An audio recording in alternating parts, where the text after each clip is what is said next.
There's a number of reasons I came here. One is because it sounds like a really fascinating course and quite a unique course, and I may well be wrong on that, but as far as I know, the coming together of all the different factors in sociology and education into the one course I find really interesting. So I wanted to have a look at you. I wanted to have a look at the home of politics in Australia, of Western Sydney. I'm not common to this patch, so those of you that are, you know, just driving around here, I get lost more than anywhere else in Australia, and just fascinated by how particularly Sydney media drives both state and federal politics, and a lot of that's driven by Western Sydney. So I wanted to come to ground zero of politics. And also, if you don't know Elizabeth and John, they're whirlwinds on legs, and not only, I gather, in this course, but also at home in Wauchope.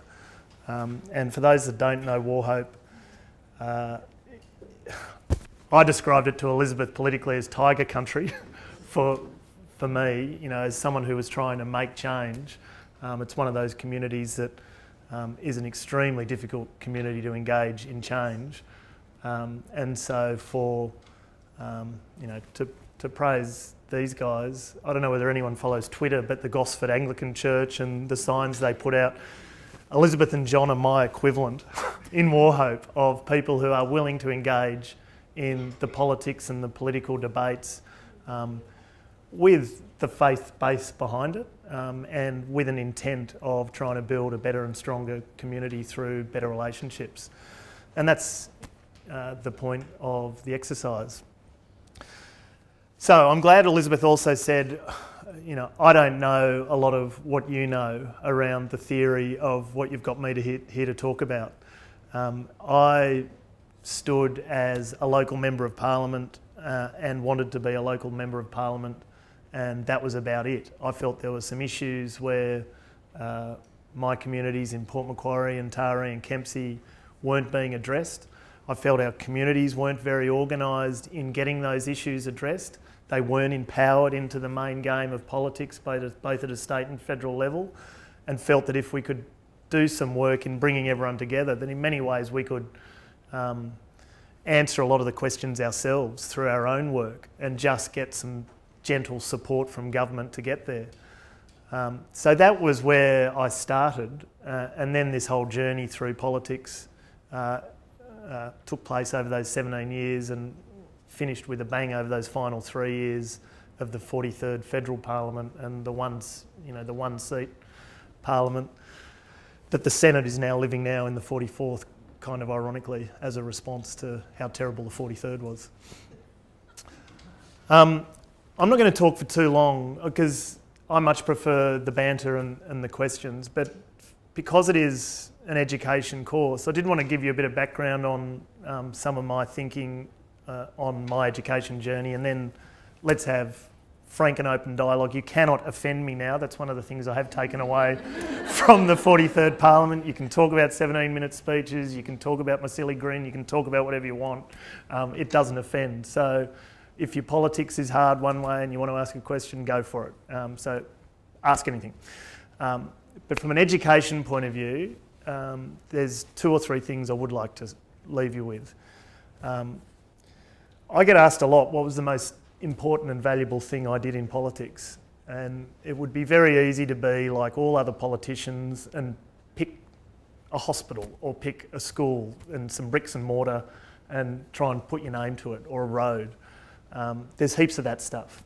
It would be easy to pick a piece of legislation that you've promoted through the Parliament. You know, that's been done and was fun. It would be easy to talk about the 43rd Parliament and just keeping that show on its feet as a challenge all of its own, and 500 pieces of legislation that went through there, and you know, the thousands of stories that, you know, are wrapped up in that period.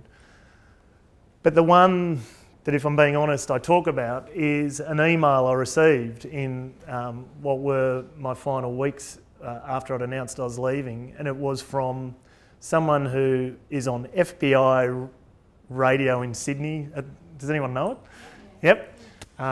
And she used to live in Port Macquarie, and in 2008 there was some youth allowance changes proposed by the then Deputy Prime Minister Julia Gillard to try and resolve some issues and get some better structures for regional students in access to youth allowance. At that time, it was going to severely impact coastal communities which weren't considered part of regional communities and therefore were getting shut out. We did some community roundtables and brought in a couple of really impressive Year 11 and Year 12 students who formed their own committee. Two of them took the lead on the issue, and I can name them, Jess O'Callaghan and Heidi Pett, who, if you listen to FBI radio, they're both now there on a regular basis. And I dragged them down to Canberra and they basically lobbied on behalf of our community for changes to the youth allowance package that would benefit not only our community but many of these fringe communities that were just getting cut out of some of those youth allowance changes, which would have a huge impact on our already very low access to higher education. They won the day. You know, they basically rounded other communities to do the same, have a couple of articulate young people to come to Canberra. They built a group then around Australia and a network. They lobbied the corridors, you know, and so with some very gentle direction and just providing these Year 11 and 12 students those points of contact, where to go, how to do it, they did it. And they got the changes and succeeded. And so moved that forward from 2008 to 2013 when I announced I was leaving, to get an email then 5 years later from those guys to say, look, that had a huge impression on our lives. We even notice amongst our friends, now we live in Sydney, how we talk about politics completely differently to how they talk about politics. We feel we can make a difference, we can engage in the process, and that the political process is one where if you participate, if you're smart about your strategy, you can make a difference. And so, you know, that big nice thank you email is my highlight of my time, my whole time in politics, because I think it's the nature of, I think, why you've dragged me here today, and that is that cultural change at a community level, empowering community to engage in the process to achieve outcomes of a sustainable nature. That was one little part of a strategy that I wasn't sure about when I went into federal politics particularly, but I was willing to invest in it and was really pleased I did, because I now am the firmest of advocates, and that is the place-based model of thinking. And that, there's so many variations of that theme, and there's probably theories that you know more about than I do, but it's that bottom-up versus the top-down approach to political and community engagement. When I was elected federally, I was a state member watching a Howard government in its last years come in pretty hard with a bit of a Teachers Federation busting package of Australian technical colleges. And so again, I don't know whether everyone, well, I hope if I'm talking to a room full of mostly teachers, that period from about 2006 to 2008, those Australian technical colleges were being put in around Australia. 2 went into the Lyne electorate, 1 in Taree, 1 in Port Macquarie. The one in Port Macquarie was taken on by the Catholic Church. It's about 400 metres from the local airport. John Howard came to open it at the end of 2007, and that 400-metre drive, there were people jumping on the cars, teachers spitting, at the car. It got pretty outrageous in just the behaviour of everyone. People lying on the road in front of the car, just that whole active protest was on in a big way.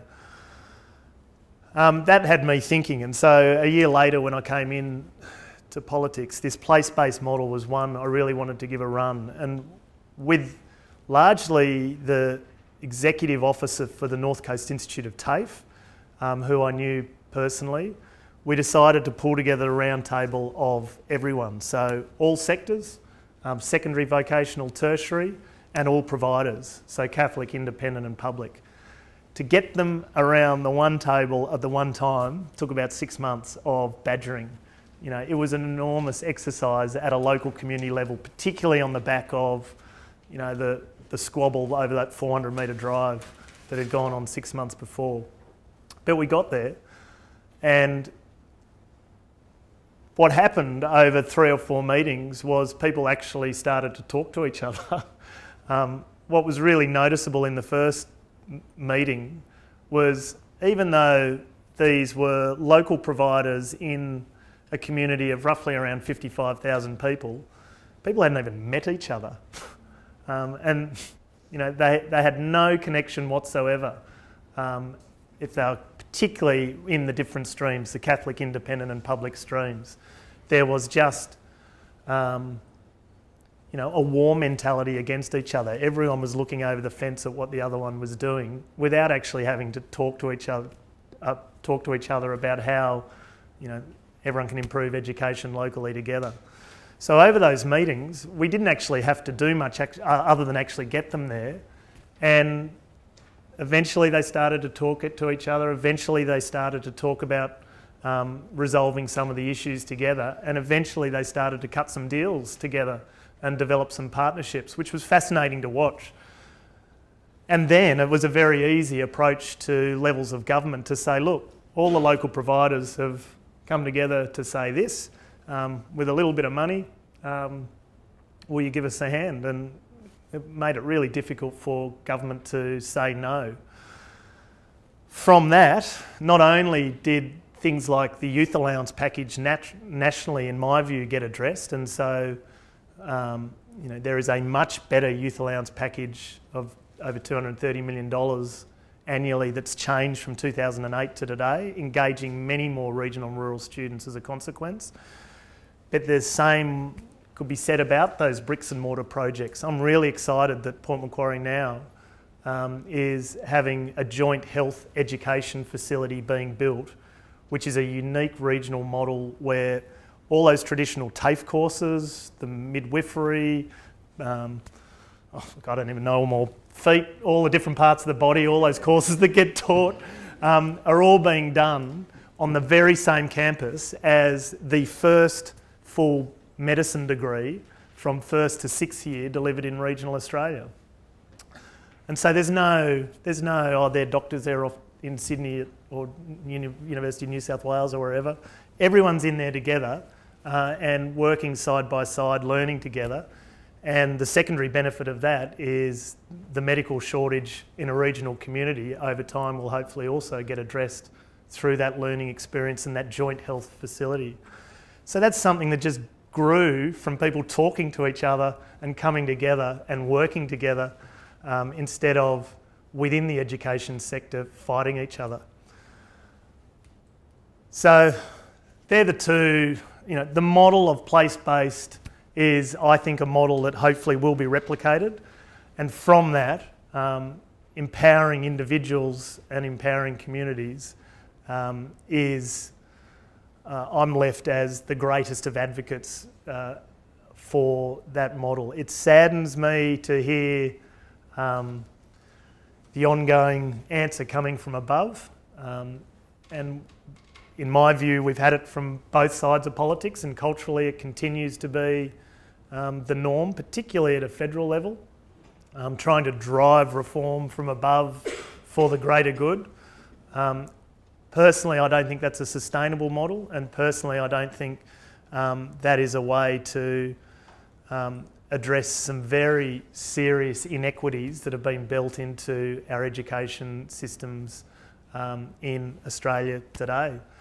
And I was promising myself I wouldn't say that if you buy the book, you will see a whole chapter on the importance of collaboration and pathways. And it is only through everyone coming together that those pathways and that student focus can happen.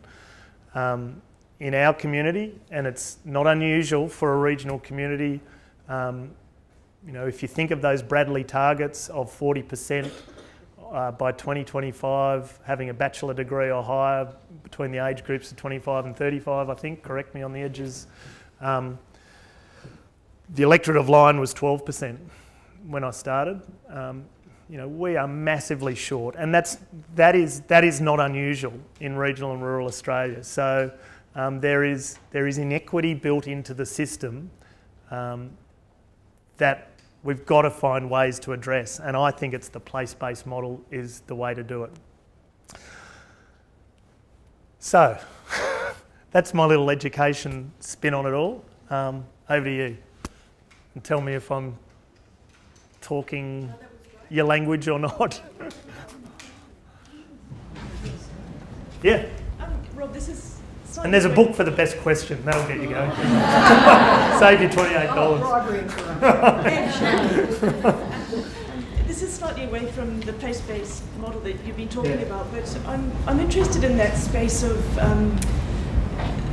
people being able to be represented through Parliament, obviously. Yeah. And we seem to have arrived globally at a place where we have two choices, right or left, and I'm interested from an ecological perspective about the value of diversity, and I'm wondering what your thoughts are on whether in Australia we need to change our voting to be more proportional, so that the smaller parties and the smaller voices can be heard. It's a good question. I don't think the voting model is necessarily a problem. I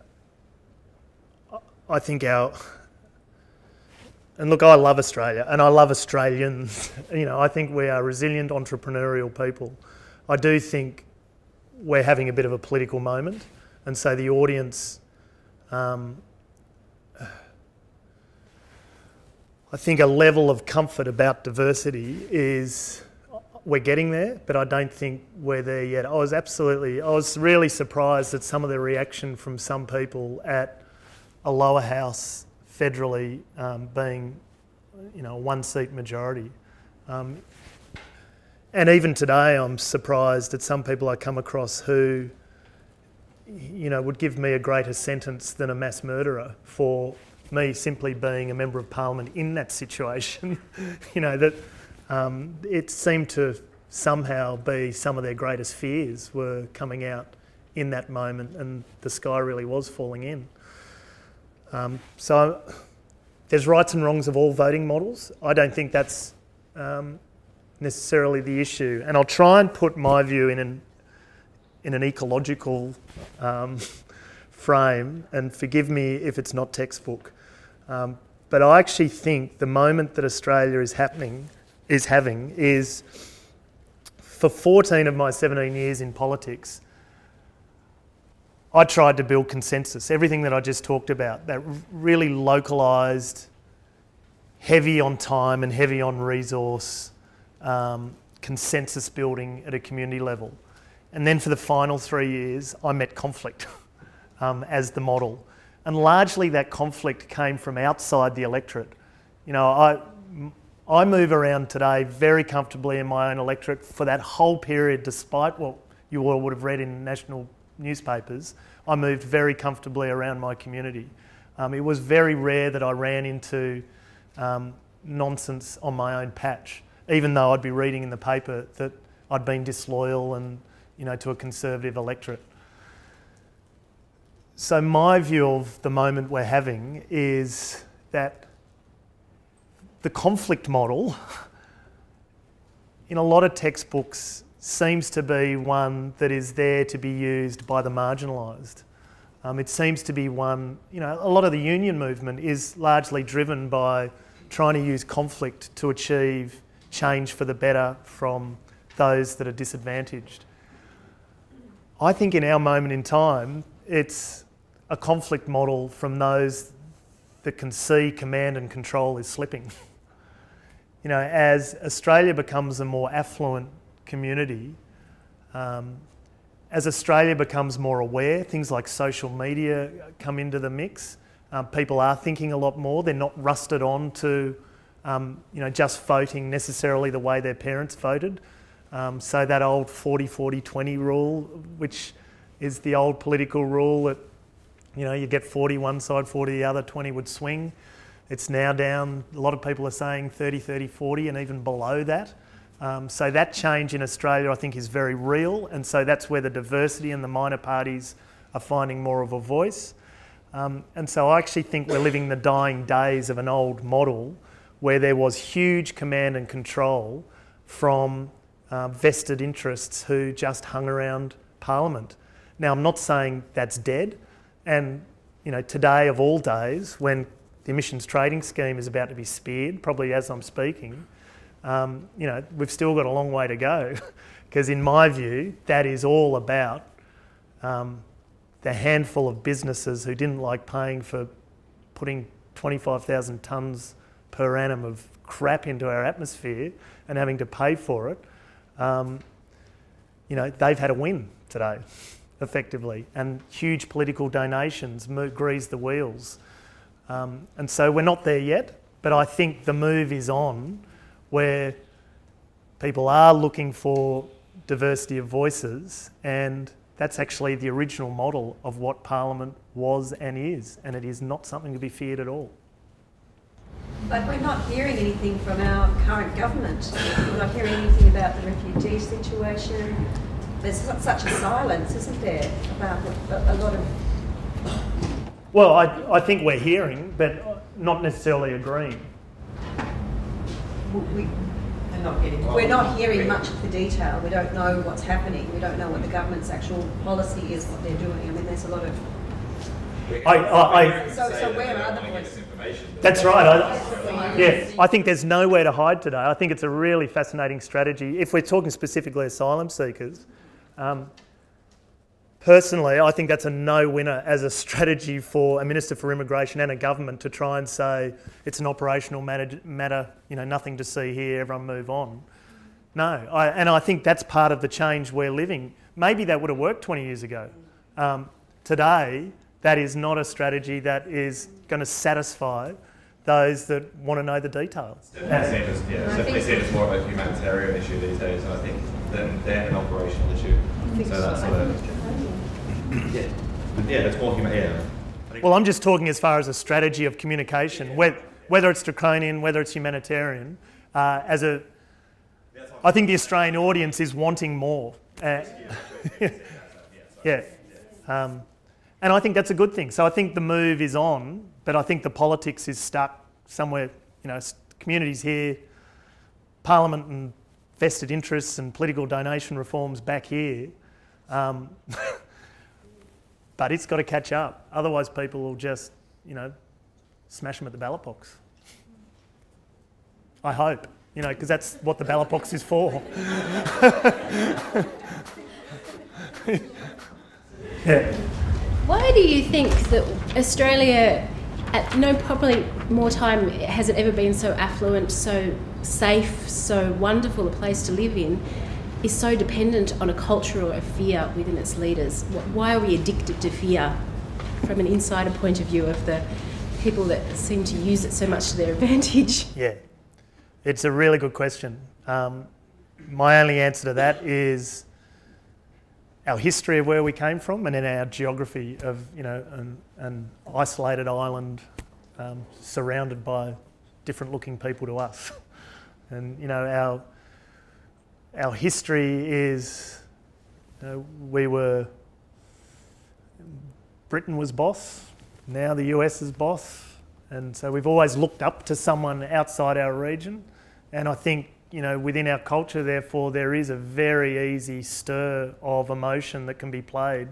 But I hope we get through that. Like, I'm not driven by that fear, but, you know, and I think we have a Prime Minister and everyone's got their own political views. I think we've got a Prime Minister who is incredibly disciplined in the way he plays. I think that is his great strength, is his ability to tap that fear button. He did it on the Republican debate. He's done it on asylum seekers in particular, which I think is the main card, regardless of carbon pricing.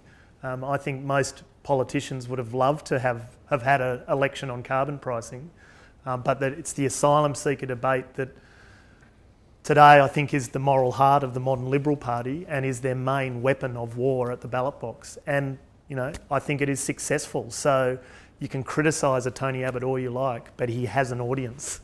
And that audience, that message appeals for some reason. And I can only put it down to our history of, where we came from and where geographically we are on the map. Unless you can give me a better answer, because I think about that all the time. I don't know why we aren't more independent and confident as a nation, because we should be and we could be. And I pose that question not just on the asylum topic, but everything from, as educators, the concept of homeschooling, when we've never been more educated as a nation, that parents who might have tertiary degrees themselves, the concept of them homeschooling might be threatening, or the economy. Like, it's such a strong factor of our culture, this fear, this real fear, irrational fear almost. There's a saying in politics, heart beats head all the time. There was a great Wilcox cartoon a couple of days ago that sums up my whole view on that, where the evidence bubbles were being popped. I don't know where people saw that. I've had that view for years, that I just think, the lack of evidence-driven policy making is Australia's big problem, and largely it's driven by very successful politicians pressing some sort of fear button that makes evidence uncomfortable. We've had a very interesting time the last few months with political donations and deposing of premiers in New South Wales. And I just wanted to hear what your thoughts were in sort of this can of worms that's been opened about how people get elected and donations that are given under the table and that sort of thing. I would love that to be a major issue at the ballot box. I don't think it ever will be yet. But if there was one issue to vote on in near ballots in Australia, it is political donation reform. The issue I didn't talk about with this separation between evidence and politics is the almighty power of the dollar to move the policy debate. The amount of money in Australian politics now is extraordinary. I'll give you an example that is in the book. You can count. I'm going to run a book on myself. How many times I say that? So that's twice. Well, it does. It's got a bit on this political donation reform, but I didn't realise just how much money was at stake when I was telling Jamie Packer over, gaming reform to politely go and get nicked on trying to put me in a position of being influenced by him. And to the credit of a few others on the crossbench, it seemed he couldn't get a read on any of us when that Wilkie Gillard poker machine package was being dealt. So just no one could get a read on where everyone sat. In my view, to the credit of those that were staring some of these people in the eye. But right at a critical moment, somehow the Qatar Australia Party received a political donation of $250,000, all under the premise that Bob Katter and Jamie Packer were sitting under a picture of Red Ted Theodore, who both families had admired over the years. Come on. Back in the real world of politics, in my view, someone took the money at a critical moment on a critical issue that remains unaddressed in Australia. So what reform would you put in if you on that, or on political donation reform? Immediate. Yeah, the one that I've thought about all sorts of different options, and the best one I can come up with, because I don't really like, we've already got public funding. So all politicians after they're elected get $2 for every vote. That public funding model introduced by the late Neville Wran was supposed to get rid of all the private stuff. It didn't, it just turbocharged it. So public funding isn't necessarily the answer. And there's a way to weave a way around just about any of the options that I've heard other than instant disclosure. And that's the one I can't get the political parties talking about, and I'm trying to. But banks do instant disclosure, so the argument they give to me privately is, oh, it's all too hard.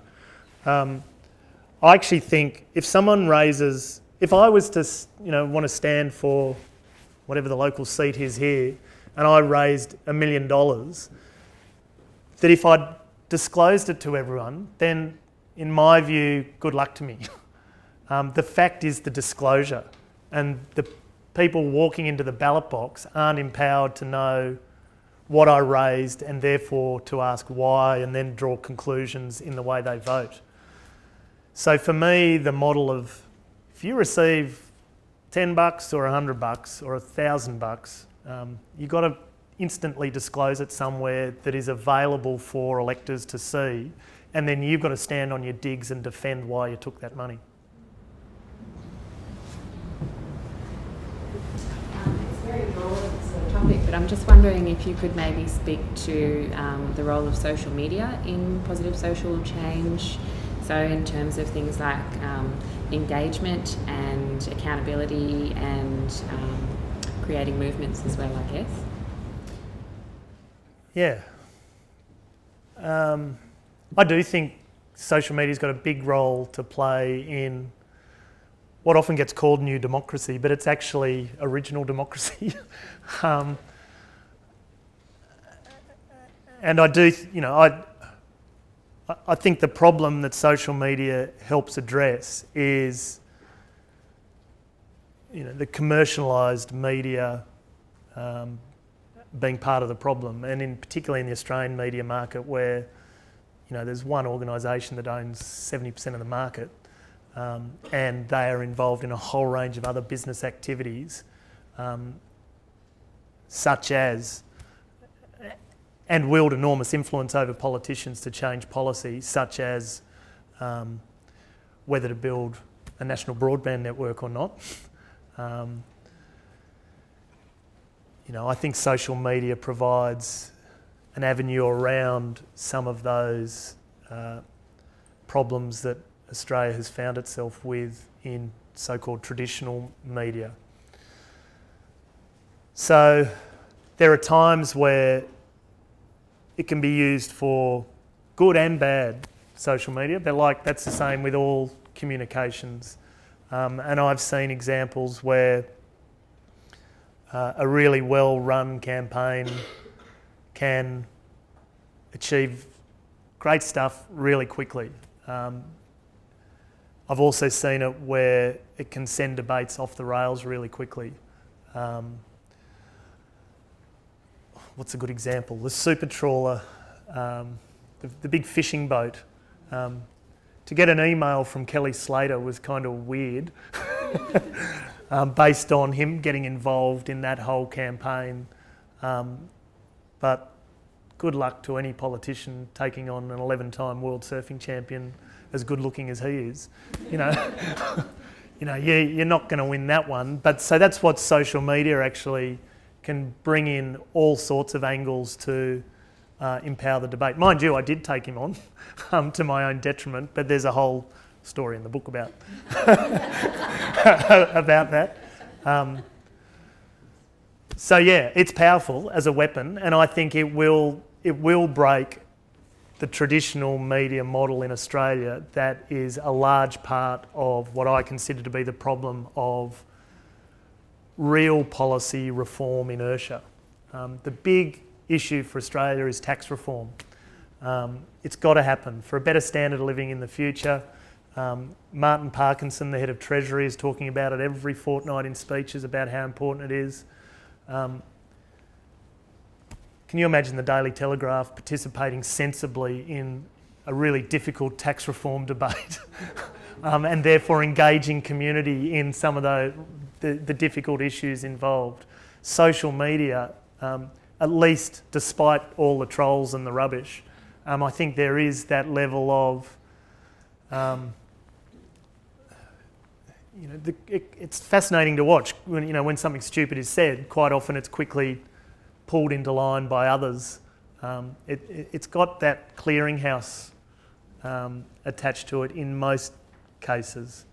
So yeah, I like it.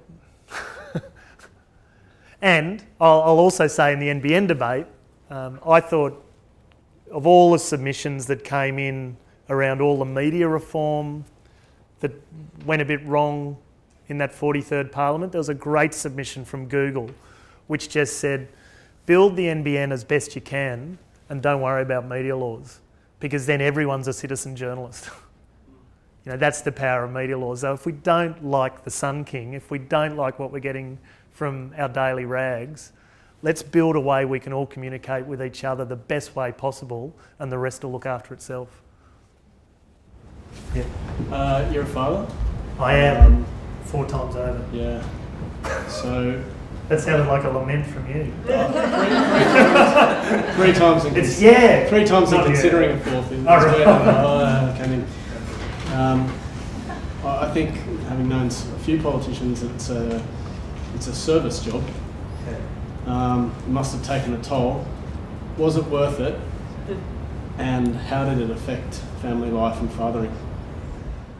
The first question is such a good question. The second one goes back to what I said before about within my community, we moved around really comfortably. I had this conversation with the kids the other day, now they're older, whether they remember any conversations that were a bit weird over the last 5 years to do with politics or with me as some sort of caricature politician father. And they didn't, you know, there was no scars on them that they were willing to talk to me about as 10-year-olds. And so that was really good. And that's a reflection of what I consider to be a great place to live in, a really great, solid community. The first question's a harder one. But I'll go back. I am a hands-on dad. And so when I was away, the first night away, I'd be like a starfish on the bed. I'd love it. Because, you know, you get a good night's sleep. But I actually couldn't sleep the second and third nights away. I'd be pacing around. It was some weird thing inside me, and I don't know what it is. So I would come home on a Thursday. Parliament goes from Monday to Thursday. I'd come home Thursday night absolutely wrecked. Tuesday would be a really great day because I had a great sleep. And then Thursday I'd be just wired off my brain because I'd missed my kids. And I just missed having that noise around me, which I'm sure you're familiar with. And I don't know about people here who've got kids. I need that noise around me now. I go a bit weird after that 24 hours if I don't have that noise. Wait till they're 25. All right. So that was I know it's such a cliche, but that was a large reason for why I decided not to stand again. Just they'd be teenagers by the time, if I did it 3 years later or 3 years after that. And for my own selfish reasons, I do like my kids and I do want to be around them. They're good friends. The first one's a hard one. It was such a journey. I didn't expect any of it, and there were times along my journey where when I changed from being a party member to an independent, I thought I was signing my death. Was it all worth it? I didn't manufacture any of those moments along the way. And I was absolutely gobsmacked at times to read some of the things about, myself and, and what it does to your own reputation and credibility along that way. Everyone seemed to have an opinion on you at some point, and a lot of it wasn't favourable. That is a weird space to be in when all you're doing is really standing to represent a local community. And so to hear people in Western Australia talking about you is very weird. But it was part of the package, and there was a huge honour and a huge adrenaline rush, particularly in those last 3 years, to be on the front end of decision making, to have a Prime Minister calling you almost daily. There's a buzz about that, and to ask you whether, to progress a particular issue for the country before it quite often even went to Cabinet, there's a buzz about that. And at a local level, I drove past, I was up at the hospital yesterday as a new uncle, and there's a whole new wing being built there. There's a buzz about things like that. So I think it was worth it. I think those things that were a thrill and an experience that really only having lived it, about as part of a life journey, that bit was worth it. But it did come with consequences. I busted my health along the way. I stuffed myself up health-wise with my thyroid. I don't have much money in my back pocket, despite what everyone says about politicians. And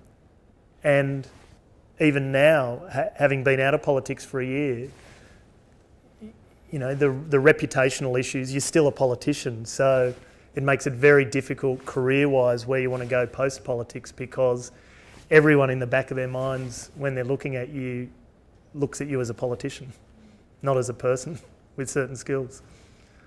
So I'd say yes, but by about that much.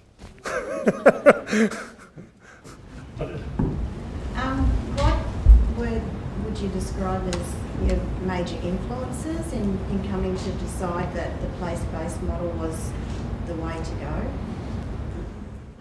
Probably the voices, like my time in state politics was very much I saw that as, I was green when I went into that, I was 24, so that was a learning, you know, I was eyes wide open, that was a learning experience for me. And I was willing to take advice from all sources. And what I found through that period was I was getting better advice from my local community than I was from the perceived experts in the field who I'd knock around with in Sydney. And so over time I started to place more and more faith in people who at a local level, you know, were the big fish in the small ponds.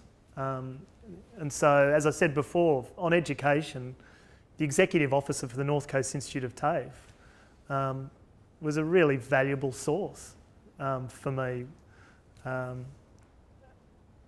Better than what I'd get from any education department official in Sydney. And so by working then and building a bit of a collaborative model locally, as I said before, a lot of the issues that we face as a community, a lot of them, if by just working locally and almost disregarding the message from Sydney, we were resolving a lot of it by just working it out ourselves and bringing the issue on the table. How can we resolve it? Let's get creative. What can we do? Where are the partnerships?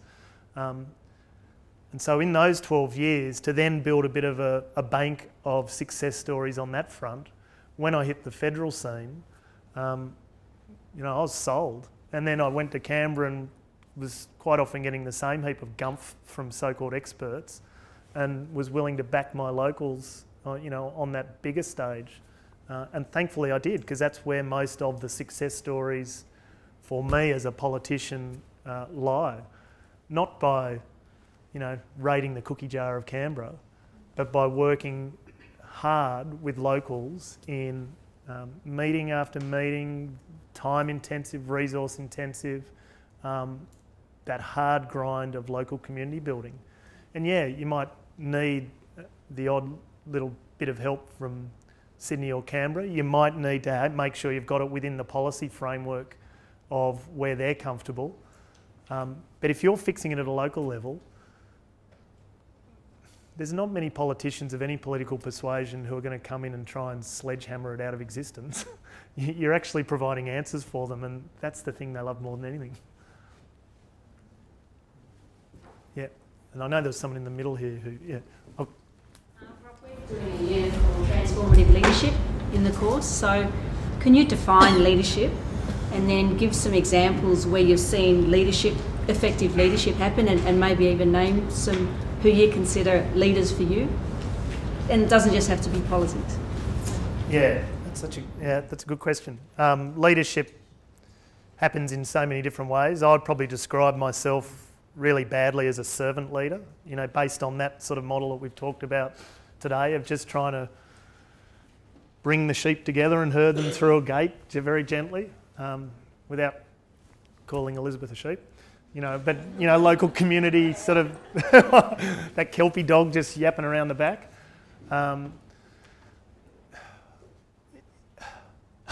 For the third time in the book, I talk about Gillard and... What's that? Is that the fourth? Oh, sorry.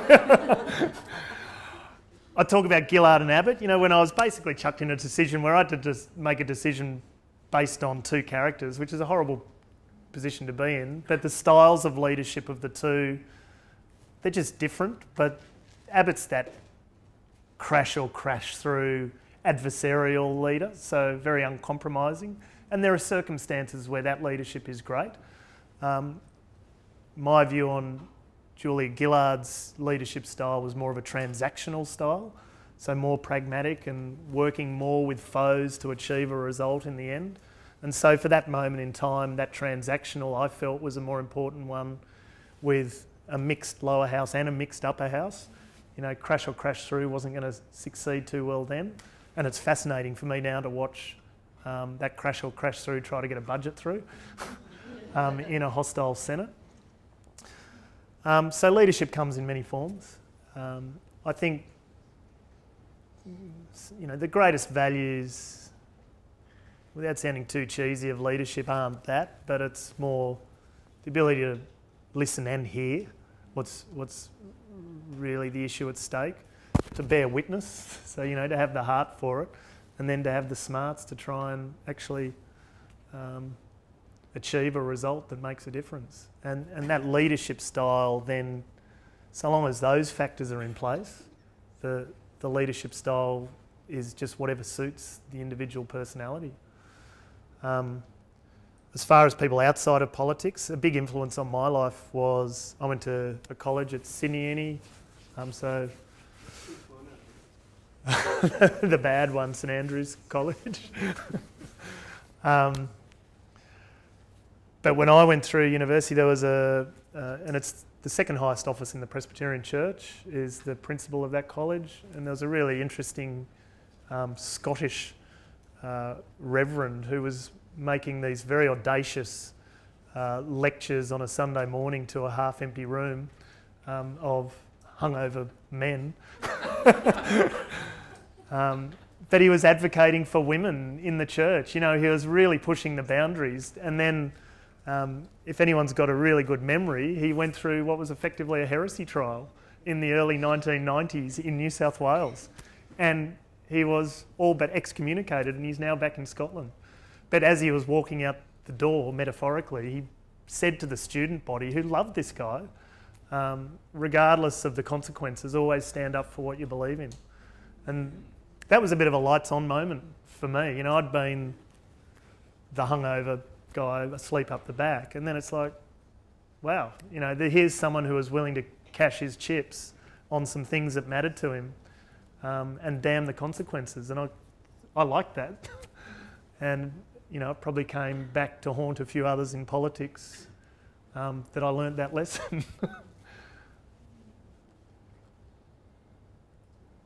So quite often leadership isn't success, it's quite often best shown by people who fail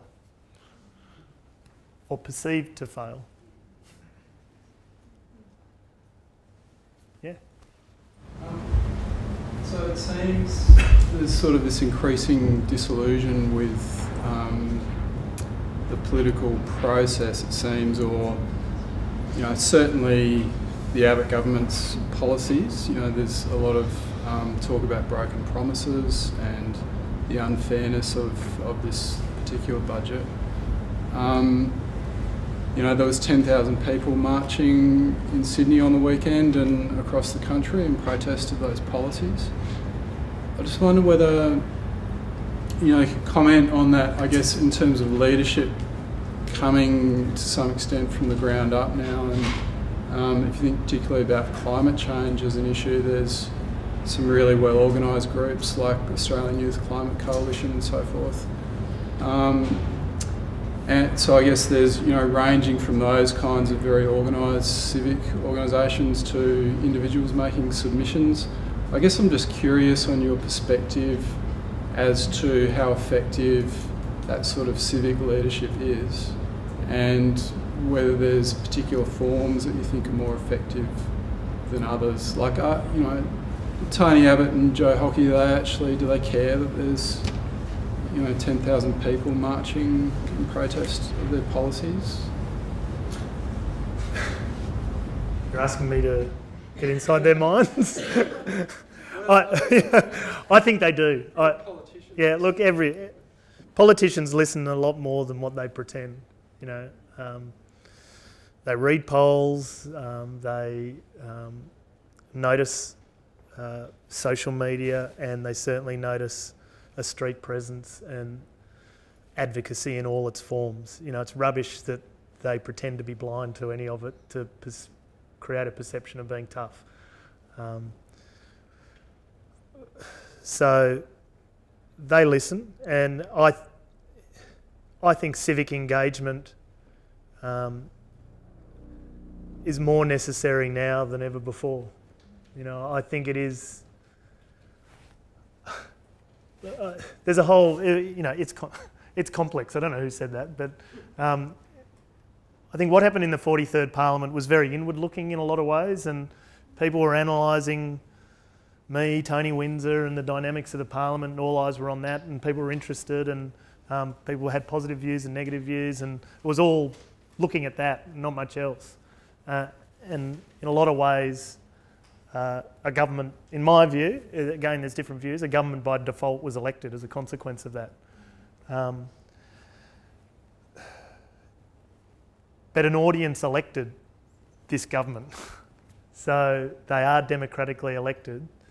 And in a lot of ways, as horrible as it is for me to say it, they are in a lot of ways doing what they said they would do. There aren't too many surprises in there.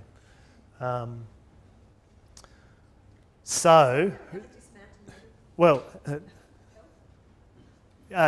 I'll come back to that because, yeah, they all but hung me for... I'll come back to it.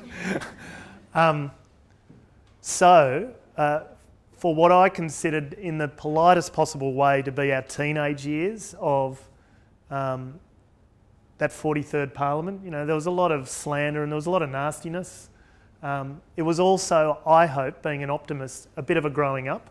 People became more engaged in politics, wanted to know more, and now with that wanting to know more, I think are having a good look at what we've got and wanting to do something about it. I don't think that void's been filled yet, but I am an optimist. I think it will be filled, and I do really hope that it's that civic engagement that fills it and that it is bottom up.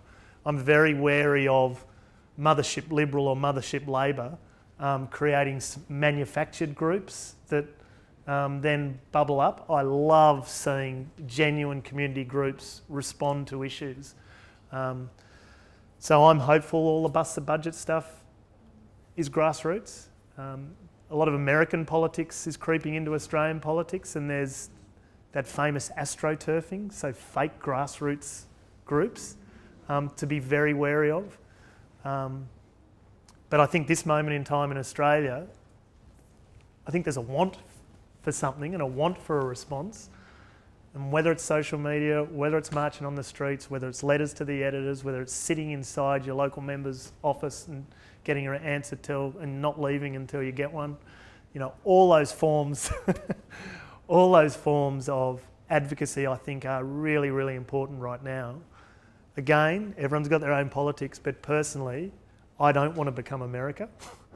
And I worry that a lot of those fairness principles that make us that fair go country, looking out for your mates, egalitarian in a lot of ways, we've lost it in many ways, but more egalitarian than many other countries,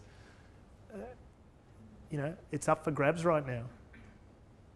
Standing on an education campus right now with, you know, student loans going to have a higher interest rate, and who knows what the size of those loans will be, is just one example of that. Yeah, sorry, I finally get to you. Could you ever see yourself entering politics again? That's the first question. And the second question is, if the poker machine reforms did get through, do you think they would have been as effective as the reforms on the cigarette labelling are?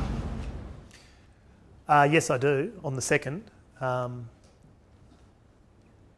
problem was it got bastardised all the way through. You know, the original model from the Productivity Commission in their second Productivity Commission report was the dollar bet maximum. Because gambling's a huge scourge, particularly in this part of town. Particularly in disadvantaged communities. You know, you look at disadvantaged communities and that's where the highest spend is. The maths doesn't add up. Yep. And big players are making big bucks as a consequence. So it's a fight I was really comfortable having, but we lost it. And we weren't the first ones to lose it. You know, it's been lost in New South Wales as well by successive governments. But change will come on that front because it is doing way too much damage. So it was a compromise to then try and have, you know, a club card that you put in and all. You know, that it was ugly in the end, but I would have still ultimately voted for it if Gillard had put it on the floor of the Parliament, which is an interesting part of the story in my book. Because my view is she had the numbers on the crossbench. Where she was getting grief was within her own ranks, and she didn't have. When she said she didn't have the numbers, I believe her. The spotlight was on the crossbench, thinking that's what she meant.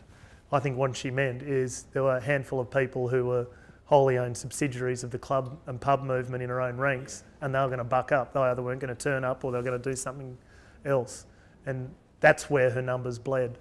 And so, you know, I go back to the first Productivity Commission report, which says the accessibility of machines. So basically having one on every street corner was the big problem.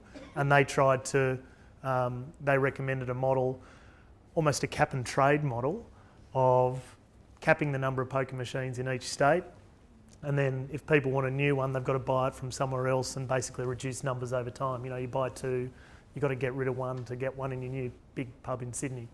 And that's a way of slowly reducing it over time. And it's a trading scheme for climate change supporters. Apparently the ATMs were supposed to be removed as well. They were supposed to be removed, all those things. So the dollar recommendation in the second Productivity Commission report was even a compromise by the Productivity Commission because they couldn't get what they wanted in the first one. And so the whole thing was a really big compromise. Even still, that the club and pub movement and the Jamie Packers of the world came out to play in the resistance should say more than anything, even they would have worked because people were fighting for the almighty dollar like no tomorrow. The other part of your question was, would I go again?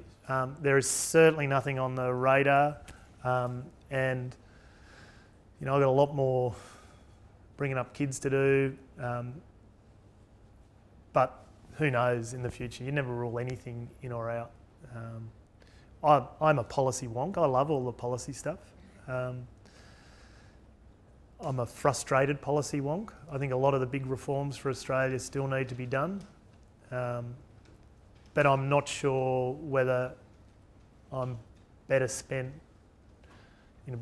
my time in raw politics and trying to smooge people I don't quite often get on with and don't like, or whether doing policy work around the edges in some way and fulfilling my own wonkiness that way. I've still got to work all that out. Someone who hasn't had a go, and then the national curriculum wants teachers to be focusing on sustainability as one of the main themes. But look around and see all the mining. What is there any point? Were you allowed to talk about that in the classroom? Well, I have a Year 1 class, so it's a little bit... Yeah, get into it. You're asking me that as an emissions trading scheme is dying right now. So I hope not. And for all the reasons we've talked about before, I don't think I can answer that. I think that's for 22 million Australians to answer. And whether the community response and all the various ways of responding is willing to place value on Australia being a more diverse economic base and a more sustainable economic base than, you know, Gina Reinhardt and Twiggy Forrest. I hope we are, but it's a bit of a, you know, that's how we're defining ourselves at the moment. But I don't think the majority of people are happy with that definition, and I think people can see it's doing harm to other economic sources like education, which you know, was, if not still is, in our top 5 exports, yet very rarely treated as a really significant export commodity as part of services and human capital that Australia is really good at within the Asia Pacific region.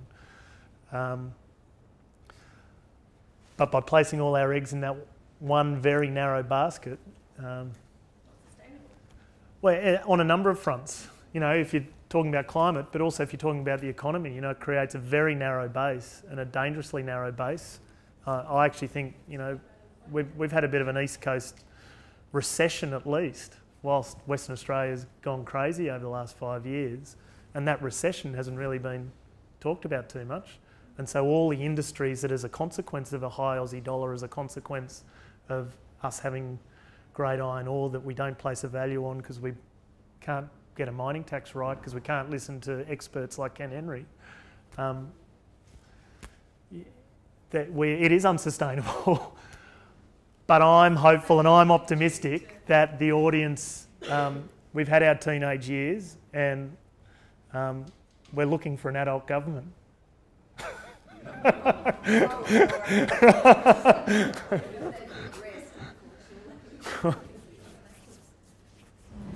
Can I just also respond to that? That's okay. Because I think as teachers, and I teach Ed for Sustainability to pre-service teachers here, and one of the things for me, I mean, I stand up in front of undergrads who've just come through school themselves, who most of them come in knowing nothing about sustainability, and they're only doing it because it's a teaching unit. And I'm like, well, you know, what am I doing here? It's because, you know, this stuff is coming down. And, you know, and I say to them, don't look at me for the answers, because I'm part of the generation that stuffed it up, you know, but you're inheriting this. What are you going to do with it? And what's it going to be for the kids that you work with? You know, and we see these things happening, and if we don't respond, what's our responsibility as teachers and as adults to those kids who are going to have to deal with all this shit? You know, so we can't not teach it, I think. We can't not teach ways to think, to empower kids to see that they can do something. Because the idea that they hear about all this stuff and they can do nothing is terrifying. So I think if we're there as teachers to support the development of our kids, that we have to. And it's the great area. Was it Four Corners the other night, or it might have been another show where they talked about this is the third industrial revolution coming. You know, the innovation is going to be in this space, either in adaptation and mitigation because politicians can't sort it out, or in delivery of renewables and all the exciting opportunities that come when things like emissions trading schemes or even direct action or, you know, policy settings create opportunities. So worst case or best case, this is going to be the innovation space for the next generation. And there's as much excitement in that as there is depression. You know, we ended up here, but what are we going to do about it? And that's where some really great entrepreneurs can hopefully spring out of your year one class and fix it all. Along with learning how to use scissors, you know. Like it's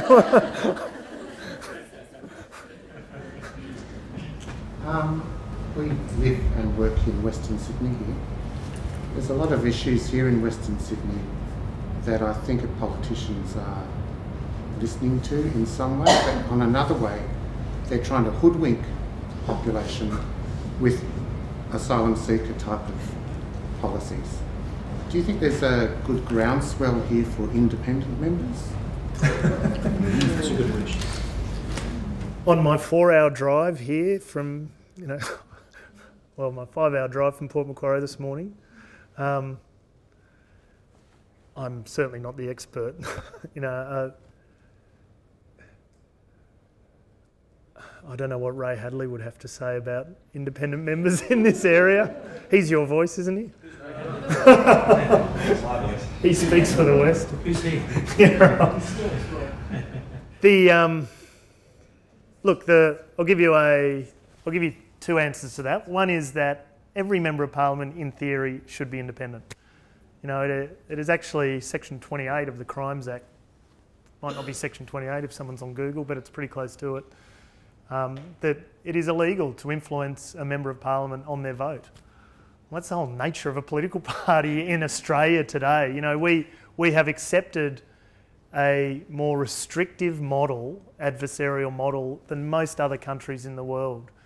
I'll give you New Zealand, in passing gay marriage legislation. It came from a private member's bill from an opposition Maori. Imagine that in Australia, an opposition Aboriginal member bringing up a gay rights private member's bill. Good luck with that one, you know. But that had success in New Zealand. So, you know, because it was considered more on its policy merits than on its party politics. Even in the US, Republicans and Democrats, and that's terrible, you know, they're not in a good space at the moment, but they've got a rich history of Republicans and Democrats co-sponsoring legislation. I can only think of that happening once in recent time in Australia, and it was successful. It was when there was 4 cross-party women on RU486 who co-sponsored a piece of legislation that was successful. Ironically, in response to a health minister at the time, who is now the Prime Minister. So it has its place if we are willing to break some of those very adversarial positions that culturally Australia's accepted. And again, I come back to the audience. You know, we should not accept that. We should want policy outcomes rather than party political outcomes. So in that sense, I view every member of Parliament, until they show me otherwise, as an independent member of Parliament. You know, and I then am disappointed when they just turn into a bum on a seat for a political party. The more raw politics answer is, for an independent to be successful, it's normally in seats where one is very strong, one side of politics is very strong and the other is not. So, for example, on the North Coast, the National Party is, you know, almighty. And the only question then, you know, the rule of thumb for an independent is don't come third, because it's a compulsory preferential voting system. If you don't come third, you then start to get the preference flows from others, and that makes it a close contest. So there's don't come third, and the other side can't win on primary votes. And if it comes down to a preference race, independents are in the mix. So seat by seat around here, I don't know. It seems it's actually, my rough read of this area is it's actually really close between both sides.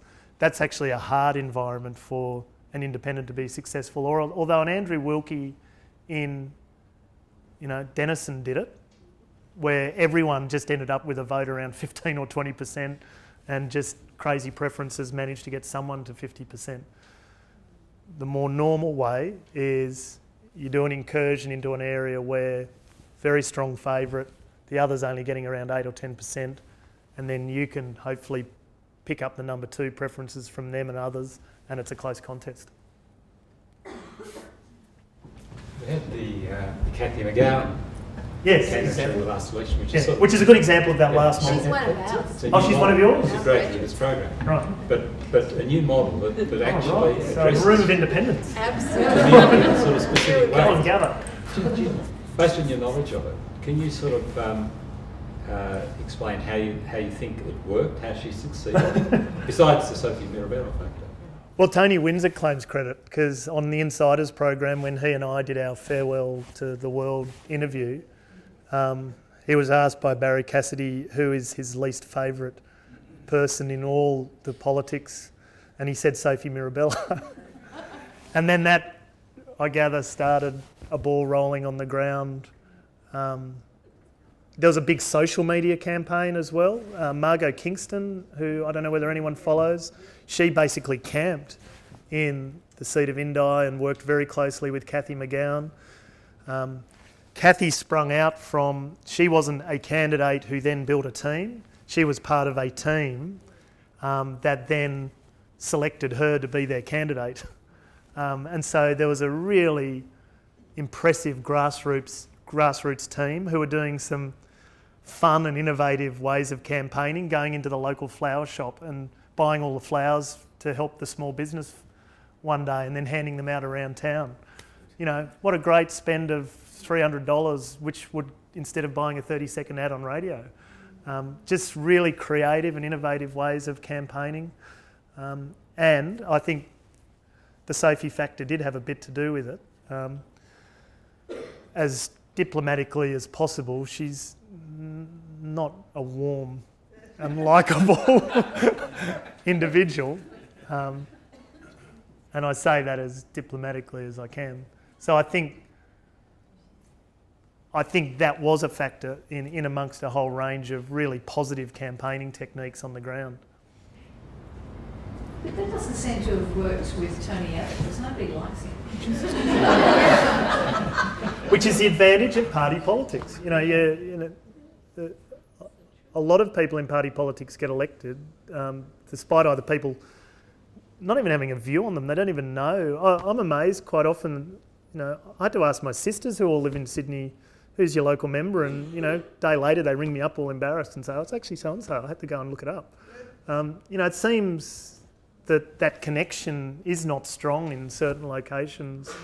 And there's almost this assumed presence of one side or the other. And again, I bring that back to, that is not the fault of unlikable people. That is the fault, in my view, of an audience that is rightly or wrongly chosen to disengage. And so for me, the answer is engage.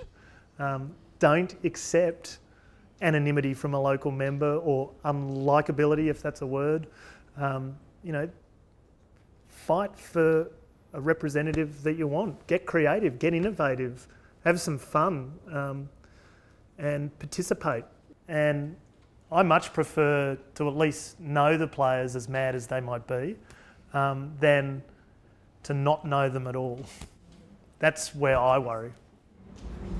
Rob, I'd like to go back to a couple of themes of yours. I'm a lecturer in the Transformative Leadership Unit, and with a very familiar face. Really? Yeah. There's been a lot of resonance with some of the ideas that we've been working with, and I thank you for that. I'd like to go back to the issue of fear. There's a couple of wonderful books on fear, the politics of fear, and I could provide references to the students for that. But I think a lot of fear is born out of ignorance, and therefore I think you've prefaced your whole talk today about through education, that the role of education is just critical, and to be educated you have to have information, so the points that people are raising about not knowing what's happening, so I think it's a really important thing. The other is I'm very interested in your comment around moving from, in a sense, the politics of consensus to the politics of conflict, and I think that's a very interesting shift, and I'm reminded of the concept of dissensus, which is kind of living with difference and difficulty. And can you comment on what kind of skills you think that adults and children will need to develop in order to be able to make that shift from building consensus to working productively, I guess, with conflict? It's a hard question, I know. But as best as I can answer to a room of either experts or soon-to-be experts, for me it's an awareness exercise and being confident enough to know what to push, which button to push when. It is a fine balancing act to know when to reach out and, someone might have yelled at you, but to not yell back, but to discuss and dialogue, versus there are times where you're better served by yelling back and meeting fire with fire. And so having the confidence of the communication skills and the awareness of almost a communication strategy to know how to handle different situations we're all going to find ourselves in life. I've got to say, and I didn't say this before about that journey of consensus that then met conflict. One of the more theoretical, and I'm not a theorist, but this is as close to theory as I'm going to get. One of the theoretical reasons I felt I probably had to leave politics after 17 years was that in many ways the conflict blew up my model that I'd built over 14 years, is that I'd worked hard on relationship building throughout my local community and really felt that was the ticket to success for our local community. But as soon as, you know, you've got a Ray Hadley or an Alan Jones or a Chris Mitchell from the Australian newspaper or any number of power sources coming from outside your electorate and in and hammering every day, it does bubble up, you know, division within those relationships you've taken a long time to build. And so for me, I felt, well, the whole point of my existence and all that work I've done, it's sort of come to the end of the road. And I don't like saying that I gave up to some of those bastards. But in a way, they were successful in nailing my model of, you know, very much that community-focused work, which is, it's time and resource, it's casework, it's heavy individual work. And as soon as there's any elements of doubt in any of those relationships, it's almost game up. And so that was a frustration, is that maybe if I'd played my politics differently and not built my platform based on a lot of that, maybe my structures might have handled the situation differently. I don't know. I wouldn't have been true to myself, and I probably wouldn't have been re-elected because everyone would have thought I was a tosser, if they didn't already. Can we just have 3 more questions? Cut that last bit. I was just interested in the disengagement of people, and you were saying, you know, the answer is to get involved. But I'm just wondering, you know, when we were talking about young people, the disengaged young people who are not in education and they're sitting around at home and they're not engaged in anything, and that really worries me. I mean, I've worked on elections where I've seen people, you know, put in a donkey vote, or, you know, and they don't care, and I'm so passionate about it because I think there are countries where people die for the right to be able to vote, and here are these people throwing it away. And I'm just wondering about your ideas about what we can do to try and bring young people, you know, those young people who haven't even put themselves onto the electoral roll. How do we engage those people? How do we make politics something other than don't vote for the bastards because the government will only get in, you know? How do we change that? There's 2 things there, which goes back to the first question as well about the voting model. When I first got elected, I didn't like compulsory voting because I thought it's forcing everyone to do something. By the end of my time, I really liked it because it's not forcing you to, it's forcing you just to turn up on one Saturday every couple of years and put in whatever you want. And I would, you know, if disengagement's the problem, I'd worry if it was non-compulsory. You know, it's not asking you to vote for anyone, it's just asking you to turn up and participate. I don't mind a donkey vote or an informal vote. I think that's a legitimate vote if you've turned up. I do a lot of work in the Pacific Islands and was talking to someone who works in anti-corruption in the whole region who very embarrassingly last week was telling me a hardened Labor man who fell out of the party and didn't end up voting for anyone. And I said, "You're the anti-corruption guy." And he said, "Yeah, it's a legitimate vote. You know, it's participating in the process." And it is. So I don't worry about the voting model. It's the engagement. And that's exactly why, not going back to the first question, but going back to my first comments, of all the things that I've been involved with in 17 years, and particularly those last 3, it was that cracking email and the ongoing conversations and turning up and having a coffee with them at the book launch from this handful of young people who, through their own efforts of being engaged and getting a positive experience of being engaged and getting a result as a consequence and getting a university education as a consequence because they could afford to through the youth allowance changes that they advocated for, they believe in the process and they believe in their own power to have influence in the process. And any law in any country is only as good as it engages people and shares ownership in that law. And the law-making process is the same. So that's why I consider that the most valuable thing that I take out of politics, is seeing and hearing that from people, that just by what I consider to be doing my job, people feel more empowered and more engaged. And I guess, therefore, the answer is more politicians do their job instead of do some other, you know, party political games and all of that. And then more people test their politicians to do their job. Walk in, I'm amazed how many people complain over a beer about politicians but have never walked through the front door of an electorate office, or never rung a local member, or never written to a local member.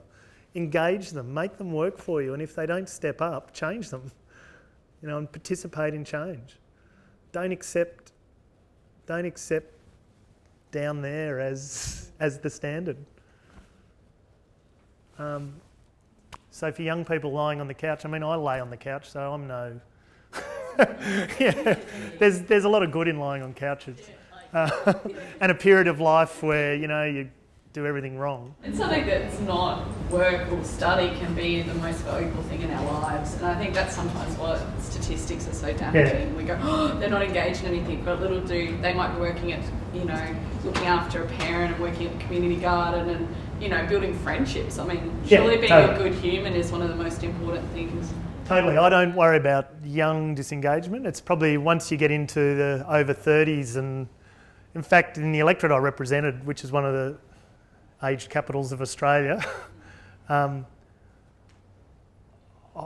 really worried at times about the political conversation and how immature it was amongst our senior citizens. And in fact, that 43rd Parliament, the worst behaving of all weren't young people. Some of the rubbish that came my way came from people well over 65.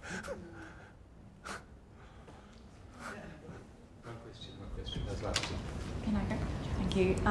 Okay, so the themes of disengagement and conflict have arisen, and I was just interested in your views on what we're seeing. Seems to be an increase in alcohol-fueled violence and domestic violence. I'm interested in what you think might have gone amiss and what we could do about it, or maybe what you've done in your local area about those two issues, or did do. Yep. DV first.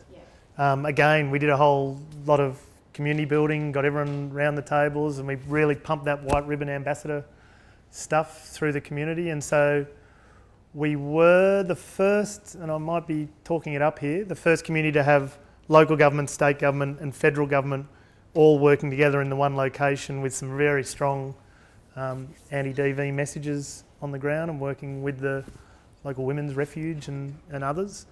But the downside is we're coming off a very low base, and it comes back to things like whoever mentioned education. I do think there's direct correlations between things like alcohol-fueled violence and domestic violence, and breaches of AVOs in our area I think is some of the highest in Australia, sadly. And this, you know, we're going around in circles because that's communication skills, you know, the awareness to, there's conflict in everyone's life. It's how you communicate it and how you resolve it, and hitting's not part of that story, and certainly drinking to excess and then hitting's not part of that story. So that's the community grind of working away. I don't think that was one of my great success stories, but I played a role of promoting messages locally that then made it into the national stage. On, you know, that white ribbon ambassador thing really took off. I then took on the role of being the male MP within the Asia Pacific region, trying to get men in the region to come up with strategies, not only in Australia but around the whole region, which was even more challenging than the Australian story because there's all sorts of cultural issues within our region, which is one of the funnest stories because I had all these male MPs come to Port Macquarie for one of these annual meetings, and just, you know, the local taxi driver didn't believe there was a country called Bhutan when this guy got into his car He thought it was a shoe company, and the guy had to show his passport, and all sorts of weird stories of Port Macquarie meeting the Asia Pacific around domestic violence. You know, so that, can you imagine a taxi conversation with a guy from a country he doesn't believe is real, and you're here to talk about domestic violence in our community? It didn't go well. Anyway, that's that whole community building model in play that we're trying to do, but I think not as successfully as we would have liked. Alcohol-fuelled violence, this is another one similar to gambling, is tax reform. The sin taxes are the hardest taxes that need to be changed, the most contested, but based on evidence, the most obvious ones to do. For example, attaching a tax regime to a particular level of alcohol in a particular product would help a lot in changing certain behaviours. All the lockout things, you know, they have their place. A lot of those local government planning rules, they have their place. Cultural change, engaging young people in a whole range of different activities other than getting smashed, has its place. But for me, for alcohol in Australia, we massively undertax it to the benefit of a handful of people and to the detriment of the broader community. And those taxes could go to some of those preventative strategies.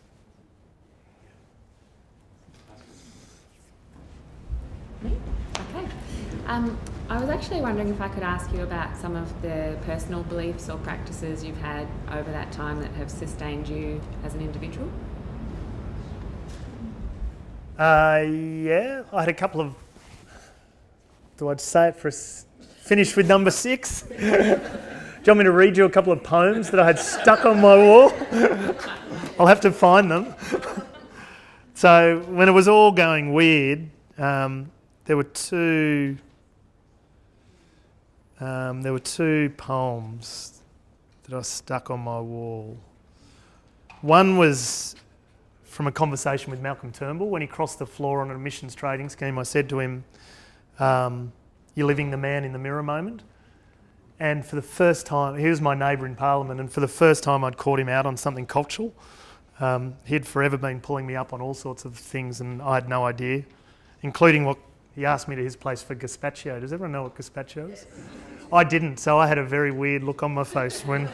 And he said, "Oh, if you don't like a cold one, I could make it a hot one." And that made my thoughts even weirder.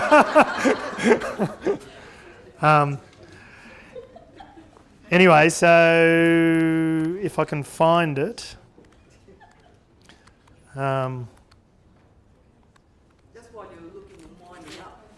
Here it is.